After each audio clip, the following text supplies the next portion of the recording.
অবশেষে হয়ে গেল গরুর গোশত সাদা পোলাও রান্না। কারা কারা মার হাতের মাখা ভাত খেয়েছো কমেন্টে জানাও।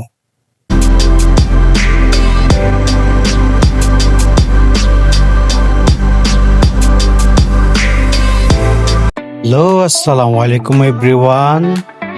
ভাষা মেহমান আসছে, তো ওই জন্য আজ গরুর গোশত আর পোলাও পাকানো হবে।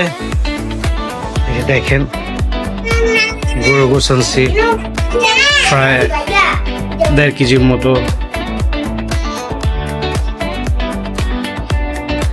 আর আছে যে সাথে সাথে পোলাও। তো কিভাবে রান্না করবে সবকিছু দেখাবো, চলুন। আল্লাহ ভরসা।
আলহামদুলিল্লাহ, অবশেষে আমাদের গরুর গোশতটা রান্না হলো, সাথে সাথে এবং মনে করেন পোলাওটাও রান্না হলো, সাদা ভাত, খুবই মজা হবে।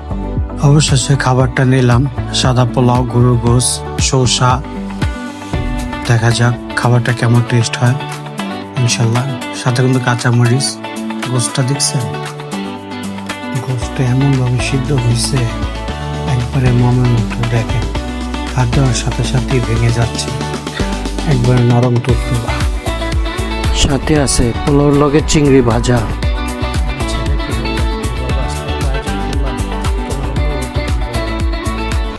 বন্ধুরা, কারা কারা মার হাতের সেই মাখা ভাত খেয়েছেন অবশ্যই কমেন্টে কিন্তু জানাবেন।